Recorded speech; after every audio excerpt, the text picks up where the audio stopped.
नमस्कार, बहुत स्वागत है आप सभी का। आप देख रहे हैं खबर असरदार। हमारे साथ मैं हूं पूजा सचदेवा और मैं हूं आपके साथ प्रशांत कटारे। तो आज खबर असरदार में फिर बात पहलगाम, क्योंकि पहलगाम हमले के बाद देश का माहौल पूरी तरह से बदला हुआ है। आतंकियों और उन्हें पालने वाले पाकिस्तान के खिलाफ लोगों का गुस्सा 7वें आसमान पर है। लेकिन जिस तरह से सेना प्रमुखों और देश के रक्षा मंत्रालय की बैठकें हो रही हैं, वो इस बात की ओर इशारा कर रही हैं कि कुछ बड़ा होने वाला है।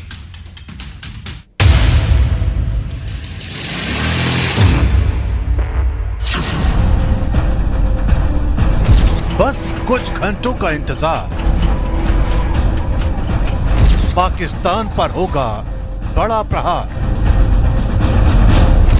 पीएमओ में बहुत बड़ी बैठक, कुछ बड़ा होने वाला है। देश की राजधानी दिल्ली में हो रही हर हलचल पर इस वक्त दुनिया की नजर है, क्योंकि बीते कुछ घंटों से जिस तरह से देश का गृह मंत्रालय, रक्षा मंत्रालय, सीडीएस और पीएमओ एक्टिव हैं, वो इस बात की तरफ इशारा कर रहे हैं कि अंदर ही अंदर जरूर कुछ ऐसा हो रहा है जिसके तूफान का सामना पाकिस्तान को करना पड़ सकता है। गुजरे 24 घंटों पर नजर डाली। चीफ ऑफ डिफेंस यानी तीनों सेनाओं के प्रमुख जनरल अनिल चौहान की रक्षा मंत्री राजनाथ सिंह से मुलाकात। ये मुलाकात करीब आधे घंटे तक चली। रक्षा मंत्री राजनाथ सिंह और प्रधानमंत्री आवास पर मुलाकात। ये मुलाकात करीब 45 मिनट तक चली। इन बैठकों से पहले बीएसएफ के डीजी दलजीत सिंह चौधरी और गृह मंत्रालय की बैठक हुई। ये बैठक करीब 1 घंटे तक चली। एक तरफ दिल्ली में बैठकों का दौर, तो दूसरी तरफ केंद्रीय मंत्री डॉक्टर जितेंद्र सिंह ने उधमपुर के डिप्टी कमिश्नर ऑफिस में अधिकारियों से मुलाकात की। मोदी जी के नेतृत्व में सारा देश आश्वस्त है। पहलगाम के बाद मोदी जी ने स्वयं देशवासियों को भी आश्वासन दिया, स्वयं वो हालात की मॉनिटरिंग कर रहे हैं। और यहाँ पर इसलिए बैठक करने का इसके पीछे ये भी विचार था कि ये कठुआ और उधमपुर बेल्ट में कुछ एक दिनों से इस तरह की गतिविधियाँ हुई हैं। अभी पिछले ही दिनों हमारा एक जवान यहाँ पर शहीद भी हुआ और कुछ ऐसी सूचनाएं थी कि यहाँ पर भी आतंकी इन पहाड़ों में घूम रहे हैं। यहाँ टोपोग्राफी थोड़ी सी कठिन है। बैठकों का ये दौर सिर्फ भारत तक सीमित नहीं है। अफगानिस्तान की राजधानी काबुल में भी एक मुलाकात ने पाकिस्तान की चिंताओं को बढ़ा दिया है। ये मुलाकात हुई है अफगानिस्तान के विदेश मंत्री आमिर खान मुत्ताकी और भारत के शीर्ष राजनयिक के बीच, यानी घड़ी का कांटा जैसे जैसे आगे बढ़ रहा है, वैसे वैसे पाकिस्तान के लिए अनहोनी की आशंका आकार लेती जा रही है। क्योंकि पहलगाम में आतंकियों ने जिस तरह से हमला किया, उसने न सिर्फ लोगों का नरसंहार किया, बल्कि भारत की अस्मिता को भी छलनी करने की कोशिश की है।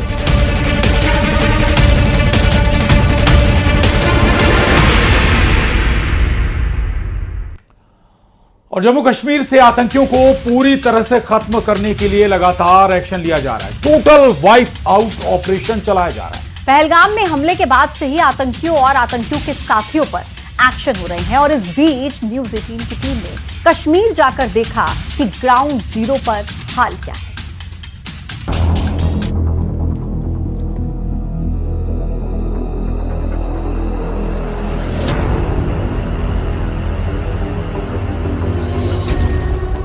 जम्मू कश्मीर से आतंकियों को पूरी तरह से खत्म करने के लिए लगातार एक्शन लिया जा रहा है। टोटल वाइप आउट ऑपरेशन चलाया जा रहा है। पहलगाम में हमले के बाद से ही आतंकियों और आतंकियों के साथियों पर एक्शन हो रहे हैं। एक के बाद एक आतंकियों के घरों को जमींदोज किया जा रहा है।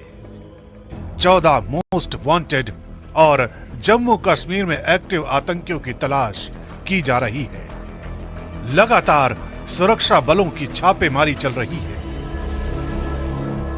जम्मू कश्मीर के डोडा जिले में उन आतंकियों के घर पर छापेमारी की गई है जो पाकिस्तान में रहकर यहां दहशत फैला रहे हैं। डोडा के भद्रवा, बल्ला, गंडो और साजार इलाके में करीब आधा दर्जन आतंकियों के ठिकाने पर यह कार्रवाई की गई। सुरक्षा एजेंसियों का मकसद उन गद्दारों की जड़ें काटना है जो विदेश में बैठकर मुल्क में दहशत का जाल बुन रहे हैं। ऑपरेशन तेजी से जारी है और हर संदिग्ध गतिविधि पर नजर रखी जा रही है। उधर पहलगाम हमले की जांच में बड़ा खुलासा हुआ है। एनआईए सूत्रों के मुताबिक एनआईए अब पहलगाम और अनंतनाग की पहाड़ी इलाकों में गुज्जर बकरवाल समुदाय के लोगों से पूछताछ करेगी। बताया जा रहा है कि पिछले 2 सालों में आईएसआई ने इन इलाकों में कट्टरवाद फैलाने और मस्जिदों की संख्या बढ़ाने की साजिश रची है। खुफिया सुरक्षा एजेंसी सूत्रों के मुताबिक पिछले 2 सालों में 60% तक नई मस्जिदों बनाने का इजाफा हुआ है गुज्जर बकरवाल रिहायशी इलाकों में, और अब उन पर नजर है जो फंडिंग करते हैं। शक ये जताया जा रहा है कि बाहर के शहरों से जहां मस्जिदें बनती हैं वहां फंडिंग की जाती है और यह पाकिस्तान समर्थित ओवरग्राउंड वर्कर होते हैं जो फंडिंग करते हैं। वहीं पहलगाम हमले की हो रही जांच में अनंतनाग पुलिस ने 9 लोगों को हिरासत में लिया है। इन 9 लोगों ने पहलगाम हमले के बाद मृतकों का बड़े ही आराम से वीडियो बनाया था। वीडियो बनाते समय देखा गया था कि ये इत्मीनान से वीडियो बना रहे थे। इन पर आतंकियों के साथ मिले होने का शक है। इतना ही नहीं, अगर भारत की तरफ हलचल तेज है तो पाकिस्तान में तो खलबली मची हुई है। एलओसी और इंटरनेशनल बॉर्डर के पास पाकिस्तानी आर्मी के जवानों की मूवमेंट देखी गई है। आम ट्रकों में पाकिस्तानी सेना के जवान एलओसी और इंटरनेशनल बॉर्डर के पास पहुंच रहे हैं। पाकिस्तान ने बंकर के अंदर जवानों को रहने की हिदायत दी है। बंकरों में रहकर निगरानी करने के आदेश दिए गए हैं। रावलपिंडी में मौजूद 10वीं कोर को अलर्ट पर रखा गया है, जबकि इंटरनेशनल बॉर्डर के सामने सियालकोट डिवीजन को हाई अलर्ट पर रखा गया है। वहीं एलओसी के दूसरी ओर पाकिस्तानी सेना पीओके के गांवों को खाली करा रही है और सादी वर्दी में अपने जवानों को तैनात कर रही है। भारत में हो रहे एक्शन की वजह से पाकिस्तान के लोगों का पाकिस्तान वापस जाने का सिलसिला जारी है। यानी भारत और पाकिस्तान के बीच में तनाव चरम पर है। दोनों तरफ तैयारियां तेजी से चल रही हैं। भारत की ओर से लगातार पाकिस्तान पर सख्त कार्रवाई की जा रही है और अगले कुछ दिन में कुछ बड़ा होने की आशंका जताई जा रही है।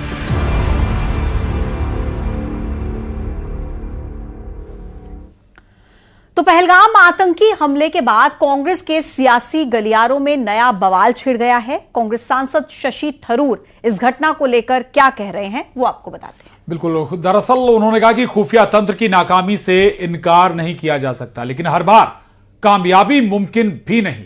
शशि थरूर का यह बयान आया तो कांग्रेस के ही उदित राज भड़क गए। पहलगाम हमले के बाद देश की राजनीति में भी जबरदस्त आक्रोश की लहर है, लेकिन कांग्रेस में इस हमले के बाद एक अलग तरह की सियासत चल रही है और इस अलग तरह की सियासत का असर ये हो गया है कि कांग्रेस नेता उदित राज अपनी ही पार्टी के बड़े नेता शशि थरूर पर आग बबूला हो गए। आप भारत सरकार को खंडन कर रहे हैं, सुपर बीजेपी मैन बन रहे हैं आप।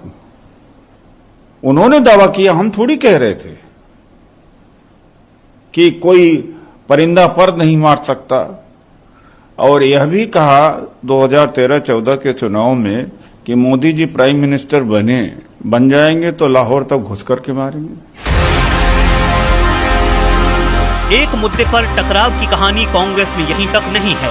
पहलगाम जैसी बेहद संवेदनशील घटना पर कांग्रेस नेता किसी एक लाइन पर न चलकर अपनी अपनी लाइन बना रहे हैं। महाराष्ट्र की ब्रह्मपुरी सीट के कांग्रेस विधायक विजय नामदेव राव वेडट्टीवार का ये बयान सवाल खड़े करता है। टेररिस्ट है, उसको कोई जात धर्म नहीं होता है, उसके साथ में ऐसा मत करो और उसको सीधा से सीधा उनको पकड़ के कार्रवाई करो। मूल रूप से अतिरेकी आए और उन्होंने 27 लोगों की जान लेकर चली गई। किसी ने जात धर्म भी पूछा, किसी ने नहीं पूछा। अगर ये पूछा गया है तो इसका मतलब यही है कि देश को अस्थिर करने के लिए, देश में दो समुदायों को, दो धर्मों को आपस में लड़ाने के लिए और देश का नुकसान करने के लिए उनकी मंशा हो सकती है। विजय वडेट्टीवार ने पीड़ितों के उस बयान को खारिज कर दिया है जिसमें उन्होंने कहा कि आतंकियों ने उनका धर्म पूछकर गोली मारी थी। उधर ओडिशा कांग्रेस अध्यक्ष 2 कदम आगे निकल गए। उन्होंने सरकार के एक्शन को ड्रामा करार दिया। जनता को डराने से अच्छा है कि टेररिस्ट को खत्म करें, टेररिस्ट को निपटाने का काम करें तो शांति में रहे। पुलवामा के बाद ये रिपीटेशन क्यों हुआ? आज भी उस तरह की ड्रामाबाजी चल रहा है क्या? ऐसे तरह से चलता रहेगा? मानवता के साथ, इंडियन लोगों के साथ, भारतीय हिंदू के साथ क्या इस तरह से खेला जाएगा? ऐसा नहीं होना चाहिए। इतना ही नहीं, कर्नाटक के मुख्यमंत्री सिद्धारमैया भी इस मुद्दे पर विवादास्पद बयान को हवा दे चुके हैं। यही वजह है कि बीजेपी को कांग्रेस नेताओं को घेरने का मौका मिल गया है। कांग्रेस पार्टी का एक ही काम चल रहा है, पाकिस्तान के गुनाहों का व्हाइट वॉशिंग करना। किस प्रकार से पाकिस्तान प्रेम में पाकिस्तान को बचाना है, पाकिस्तान के गुनाहों के ऊपर पर्दा डालना है, आतंकियों को किस प्रकार से संरक्षण देना है, इसका काम कांग्रेस पार्टी भली भांति से आरंभ कर चुकी है। दिखाने को तो ऑल पार्टी मीटिंग में कहते हैं हम भारत के साथ में हैं, मगर पब्लिकली आके पाकिस्तान के पक्ष में सिद्धरामैया जी, जो कोई छोटे नेता नहीं है, वो कांग्रेस पार्टी के एक बड़े नेता हैं, वो एक चीफ मिनिस्टर हैं, कर्नाटक के मुख्यमंत्री हैं। और सिद्धरामैया जी जब ये कहते हैं कि युद्ध नहीं होना चाहिए, पाकिस्तान के ऊपर आक्रमण नहीं होना चाहिए, क्यों? आपको इतनी हमदर्दी क्यों है पाकिस्तानियों के साथ? आतंकवादियों के साथ आप एक क्यों हो गए हैं? आतंकियों की भाषा क्यों बोल रहे हैं? हम यही अपेक्षा कांग्रेस से भी कर रहे थे।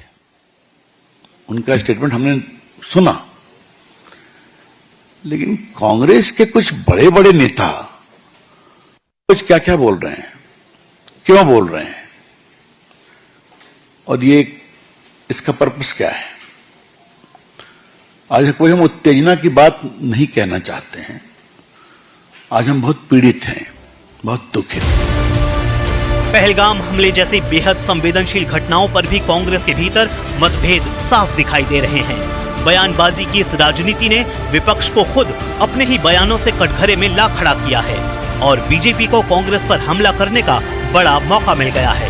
यही वजह है कि आने वाले वक्त में सियासी लपट और तेज हो सकती है। और बड़ी खबर है, बता दें आपको कि एक नया वीडियो आने के बाद एनआईए का एक्शन बढ़ गया है। जिपलाइन ऑपरेटर को हिरासत में लिया गया। सूत्रों के हवाले से ये बड़ी खबर है। अब ऑपरेटर से एनआईए पूछताछ करेगी। इस वक्त का बड़ा अपडेट, जिपलाइन ऑपरेटर को हिरासत में लिया गया। दरअसल अब एनआईए की टीम इस पर पूछताछ करेगी। ये जो वीडियो देखिए सामने आया था, जिसमें एक व्यक्ति जो वीडियो बनाता हुआ नजर आ रहा था, पर्यटक जिसे कहा जा रहा था, और पीछे गोलियां चल रही हैं, यानी कि जो आतंकी अटैक कर रहे हैं वो गोली से एक व्यक्ति गिरता हुआ नजर आ रहा है। और ये जिपलाइन पर किस तरीके से एक व्यक्ति जो वीडियो बना रहा है इसको तस्वीरों में कैद कर रहा है। आप देखिए नीचे फायरिंग और ऊपर ये वीडियो। अब इसकी जांच एनआईए की टीम करेगी। दरअसल दूसरा शख्स जिसने जिपलाइन पर इस पर्यटक, जिसे पर्यटक बताया जा रहा है, उसे छोड़ा था। यानी कि एक तरफ फायरिंग भी हो रही है, आवाजें भी आ रही हैं, इसके बावजूद आप जिपलाइन करा रहे हैं। यानी कि कहीं ना कहीं साजिश इसमें नजर आ रही है। और इसी एंगल से एनआईए इन सभी लोगों से पूछताछ भी करेगी। जो आपको इस तस्वीर में लोग नजर आ रहे हैं या फिर जो पर्यटक है, जो वीडियो बना रहा है जो शख्स, उससे भी पूछताछ होगी। इससे कुछ हो सकता है पूजा की कुछ और नई बातें निकल कर आए, एंगल्स निकल कर आए कि आखिर कितने लोग और इसमें शामिल थे। बिल्कुल।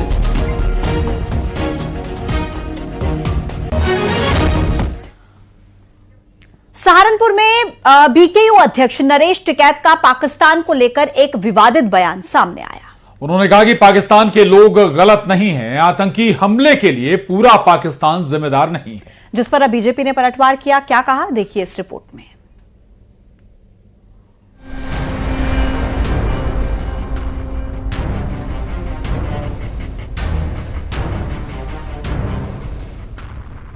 सहारनपुर में बीकेयू अध्यक्ष नरेश टिकैत का पाकिस्तान को लेकर विवादित बयान सामने आया है। उन्होंने कहा, पाकिस्तान के लोग गलत नहीं हैं। पाकिस्तान में पानी रोकना बहुत गलत फैसला होगा। आतंकी हमले के लिए पूरा पाकिस्तान जिम्मेदार नहीं है। इधर एसपी सांसद वीरेंद्र सिंह ने नरेश टिकैत के बयान पर कहा कि करता कोई और है और भरता कोई और। दोषी मानते हो? नहीं, पूरे पाकिस्तान को तो नहीं दोषी मानते। अच्छे आदमी भी ज्यादा ही अच्छे है।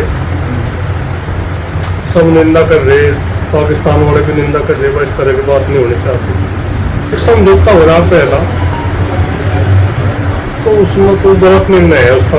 वो तो जो समझौता है वो तो लागू रहना चाहिए। हमारे 27 लोग मारे गए, उसके बदले में हमें 270 लोगों की जान चाहिए भारतीय जनता पार्टी के एजेंडा के अनुसार। देखिए, करता कोई भरता कोई है। हमारे देश के सामान्य नागरिकों की क्या गलती थी। वहीं कांग्रेस नेता सैफुद्दीन सोज भी कुछ इसी तरह बयान देते नजर आए। I don't think that India should go that far, because it is a treaty. It has worked well even during the wars, and it offers advantages both to India and Pakistan. What will we do with water that is available? It will submerge Punjab and Jammu and Kashmir altogether. And water should flow down to the sea through its own course. That is what is happening this time. I have a feeling we mustn't go that far.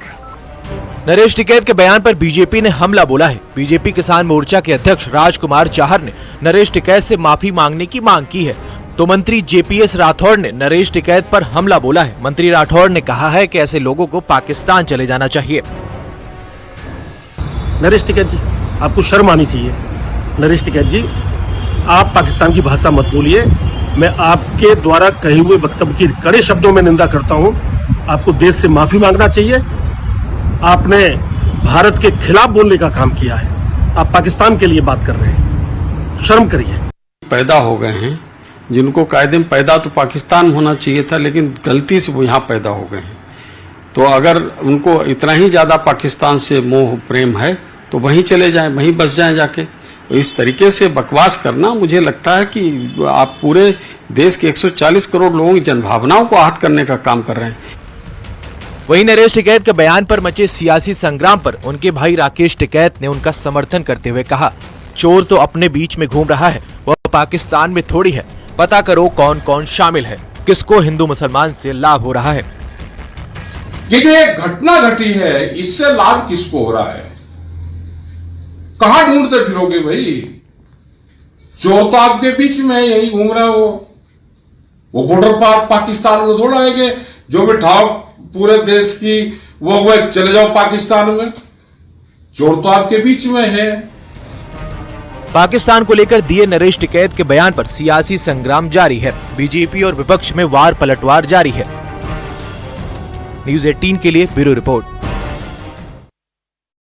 और भारत के खिलाफ नफरत फैलाने वाले पाकिस्तानी चैनलों पर मोदी सरकार ने डिजिटल स्ट्राइक किया है, जिसके बाद अब पाकिस्तान के नफरती यूट्यूब चैनल्स को भारत में बैन कर दिया गया है।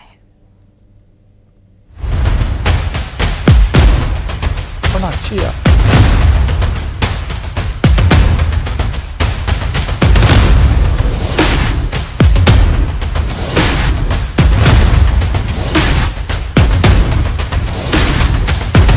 पाकिस्तान पर भारत की digital strike.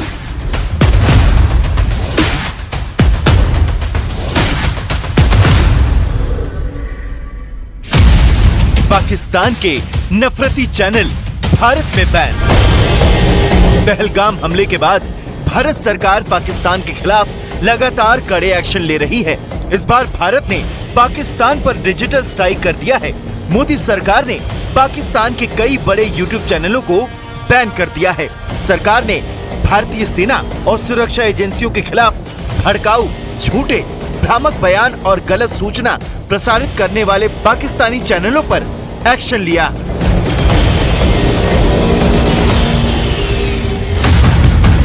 Don news, Samaa TV, ARY news, Suno news, GNN, full news, Raftar, Geo news, Irshad Bhatti, the Pakistani reference, Uzair cricket, Umar Cheema exclusive, Asma Shirazi, Muneeb Farooq, Rajinama, Samaa sports नाम के पाकिस्तानी यूट्यूब चैनलों को भारत में बैन कर दिया गया।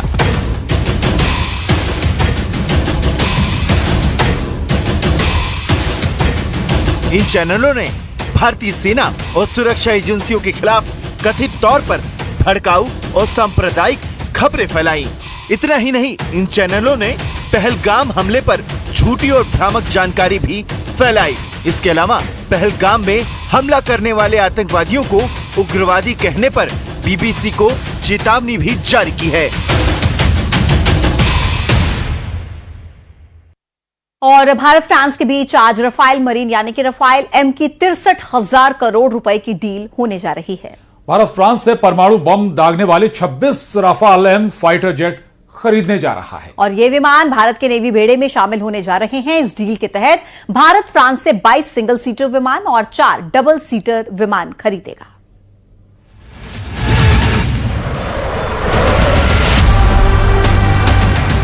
पहलगाम में नापाक हरकत के बाद भारत के एक्शन से पाकिस्तान दहशत में है। एयर स्ट्राइक और सर्जिकल स्ट्राइक के बाद अब हिंदुस्तान के दुश्मन भारत के नए बाज से कांप रहे हैं। भारत अपने भरोसेमंद साथी फ्रांस से राफाल एम लेने जा रहा है। भारत को जल्द फ्रांस से 26 राफाल एम मिलने जा रहे हैं। भारत के दुश्मनों में सबसे ज्यादा दहशत इस बात से है कि भारत राफाल मरीन के विमानों की तैनाती अपने ताकतवर युद्धपोत में से एक INS विक्रांत पर करने जा रहा है। लड़ाकू विमान बनाने वाली कंपनी दसॉ एविएशन ने इन फाइटर जेट्स में भारत की जरूरत के हिसाब से कई बदलाव किए हैं। इनमें एंटी शिप स्ट्राइक, न्यूक्लियर हथियार लॉन्च करने की क्षमता और 10 घंटे तक फ्लाइट रिकॉर्ड करने जैसे फीचर शामिल हैं।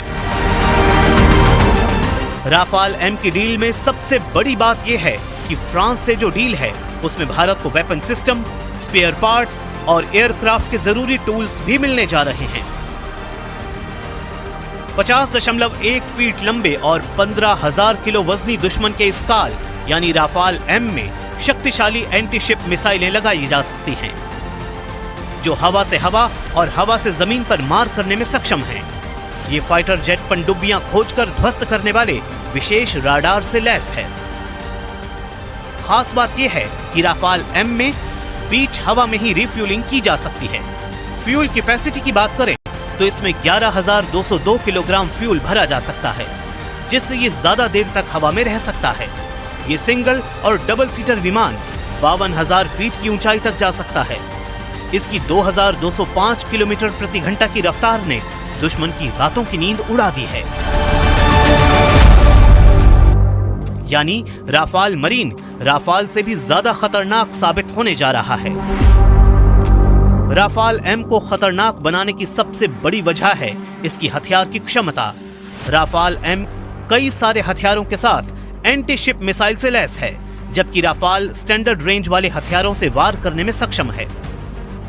राफाल का रडार स्टैंडर्ड है, जबकि राफाल एम के रडार सिस्टम को नौसेना के हिसाब से बदलाव किया गया है। अभी तक भारत के पास जो राफाल है उसके विंग नॉन फोल्डेबल हैं, जबकि राफाल एम के विंग्स फोल्डेबल हैं। राफाल का स्टैंडर्ड एयर फ्रेम है, जबकि राफाल एम को एयरक्राफ्ट करियर्स पर लैंडिंग के हिसाब से मॉडिफाई किया गया है। राफाल एम में टेल हुक मौजूद है, जबकि अभी जो भारत के पास राफाल हैं उसमें टेल हुक नहीं है। राफाल एम सिर्फ 1 मिनट में 18,000 मीटर की ऊंचाई तक पहुंच सकता है। ये पाकिस्तान के F-16 और चीन के J-20 से ज्यादा बेहतर है। ये उड़ान भरने के बाद 3700 किलोमीटर दूर तक हमला करने में सक्षम है। इसमें 30 mm की ऑटो कैनन गन और 14 हाई पॉइंट्स हैं। फाइटर जेट के हथियार लोड करने के बाद उसके लैंडिंग और टेक ऑफ में सबसे ज्यादा दिक्कत आती है, लेकिन राफाल एम की खास बात यह है कि ये बहुत कम जगह पर भी लैंड कर सकता है।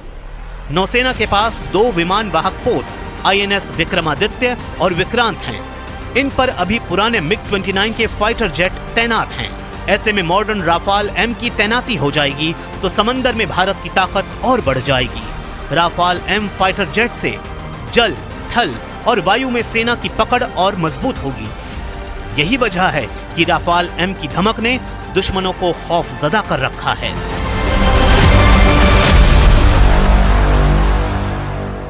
और अब आपको बताते हैं भोपाल रेप ब्लैकमेल मामले में हुए बड़े बड़े खुलासों के बारे में। इस मामले में आज कई तस्वीरें सामने आई। एक तरफ आरोपियों के खिलाफ हिंदू संगठनों का जोरदार हंगामा देखने को मिला, तो दूसरी तरफ पुलिस उस डांस क्लास में पहुंची जहां पर आरोपी छात्राओं को निशाना बनाते थे। इसके साथ ही मामले में तीसरी गिरफ्तारी भी की गई है। पुलिस ने आरोपी अली को गिरफ्तार किया, तो वहीं पुलिस की ओर से आरोपियों का जुलूस भी निकाला गया। यह जुलूस तब निकाला गया जब इन आरोपियों को पुलिस कोर्ट में पेश करने के लिए जा रही थी।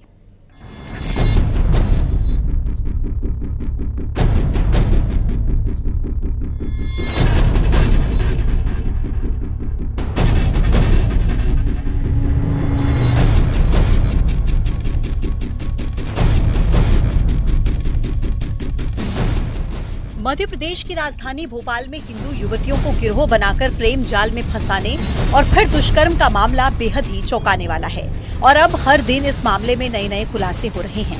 इस बीच प्रशासन भी पूरी तरह से एक्टिव है और मामले में शामिल आरोपियों पर शिकंजा कसा जा रहा है।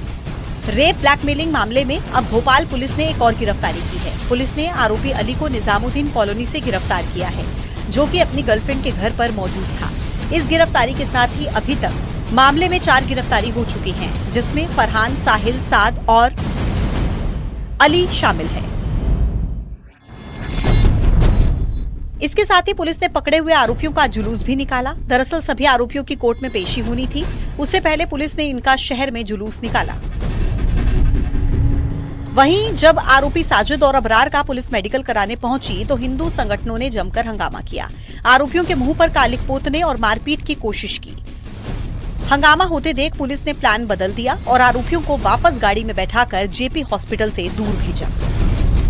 संस्कृति बचाओ मंच ने ये मांग करी कि इनको जनता के हवाले कर दो, क्योंकि हिंदू समाज की बहन बेटियों के साथ ये षड्यंत्र पूर्वक कार्य कर रहे हैं और हम इसका विरोध कर रहे हैं। इनका काय का मेडिकल, इनका तो जो है तन से जुदा कर देना चाहिए। लव जिहाद की है कि सजा तन से जुदा, इनका तन से जुदा कर दो। इनका मेडिकल की आवश्यकता नहीं है, इनको जनता के हवाले कर देना चाहिए। संस्कृति बचाओ मंच यही मांग कर रहा है। कई लोग ने कि इनको सुरक्षित रवाना किया है और उसमें जो आगे कार्रवाई करेंगे हम करेंगे।